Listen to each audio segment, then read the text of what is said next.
Welcome back. This was the week AI really stopped being a what if and became a what now. It's not just a concept anymore. It's showing up as a coworker, a shopping assistant, and yeah, even a movie star. The pace is just incredible. So let's jump right in and get you caught up. All right, so here's what's on deck. First, we're going to look at how AI is popping up everywhere, from the movie studios to your office. Then, we'll dive into the massive platform race heating up between the tech giants. After that, we'll see how AI is getting physical and showing up in actual devices. And finally, we'll follow the money to see who's funding this whole revolution. Okay, let's kick things off. AI is starting to create some interesting new friction, both in our culture and at work, and not always in the ways you'd expect. So get this, an AI talent studio just announced that its completely synthetic actress, a digital creation named Tilly Norwood, is in serious talks with major Hollywood talent agencies. We're not talking about a tech demo here. They are positioning her to be a real, bankable star. I mean, the founder of the company literally said, the age of synthetic actors isn't coming, it's here. And as you can probably guess, that did not go over well. Human actors immediately fired back, calling for boycotts against any agency that signs her. This is a brand new battle line being drawn in the entertainment world. And it's not just Hollywood. You've probably already run into this next one at your job. A new study from Stanford finally put a name to it, workslop. You know exactly what this is. It's that email or that report that looks perfect but says absolutely nothing of substance, forcing you to do all the real thinking. Is it just lazy prompting, or is the AI just not there yet? And this isn't some minor annoyance. The study found that people spend, on average, 116 minutes, that's almost 2 hours, just trying to redo or even understand a single piece of workslop. That time really adds up, becoming this sort of invisible tax on a company's productivity. So while all this is going on, where's Apple? Well, it kind of seems like they're playing catch-up. While their competitors have public chatbots out in the wild, Apple is still reportedly testing its internal app, Veritas, just to overhaul Siri. And apparently there are some engineering problems, because we might not see it until 2026. It shows their whole strategy is different. Not a big chatbot, but weaving AI into the stuff we already use. Apple's sort of cautious approach really throws into sharp relief just how intense our next topic is, the great platform race. Because, believe me, everyone else is in an all-out sprint to own this space. OpenAI just made a huge move to turn ChatGPT from a simple chatbot into an actual marketplace. They've partnered with Stripe, so now you can be chatting with the AI, find a product you want, and just buy it. Right there in the chat.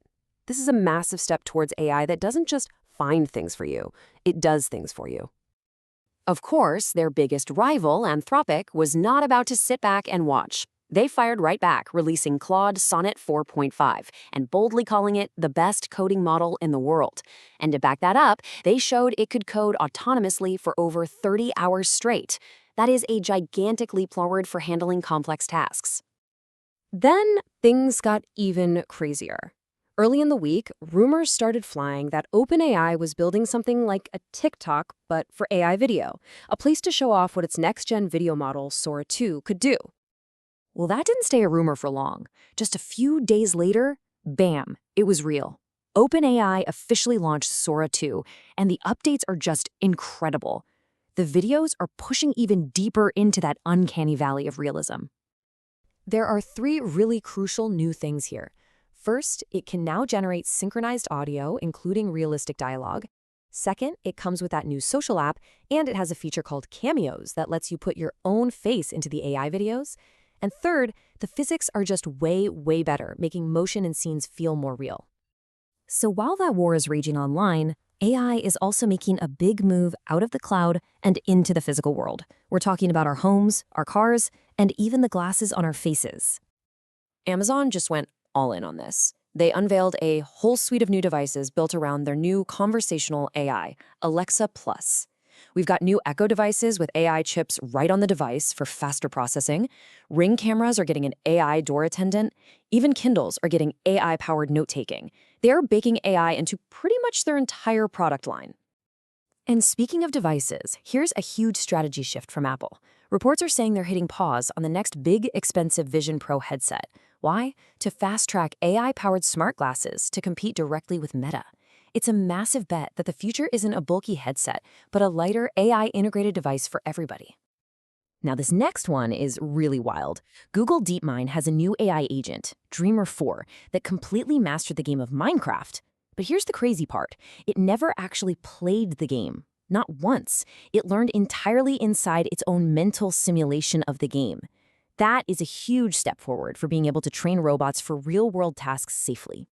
Okay, so with all this mind-bending development happening at light speed, you have to wonder, where's all the money coming from? And what are the people building this future actually using? Let's follow the money and the code. Just to put the money into perspective, let's rewind to March. Back then, OpenAI's valuation was already a staggering $300 billion. Well, this week, after a new share sale, that number jumped to $500 billion, half a trillion. That officially makes OpenAI the most valuable private company in the world, even surpassing SpaceX. So where are startups spending all that cash? A new report from Andreessen Horowitz broke it down. And yeah, OpenAI and Anthropic are the top two vendors. But what's really fascinating is that the single largest category of spending is on creative tools, things like voice generators and design platforms. And finally, for all the builders out there, two big new tools dropped. Mira Murati, the former CTO of OpenAI, launched Tinker, which is a new API to make customizing these powerful models a lot easier. And Google's coding agent, Jules, is now much more accessible, with a new command line interface. So, let's just quickly recap this absolutely packed week. On Monday, AI became an actor and sparked a huge debate. On Tuesday, it became a social media creator with Sora 2. By Thursday, it was the most valuable private asset in the world, and on Friday, it caused one of the biggest companies on Earth to pivot its entire hardware strategy. Just wow. The pace of change is just incredible. In just a few years, AI has gone from being a research paper to being a creator, a coder, and even a virtual scientist. And it really leaves us with one critical question. What role is it going to play next? Thanks for watching.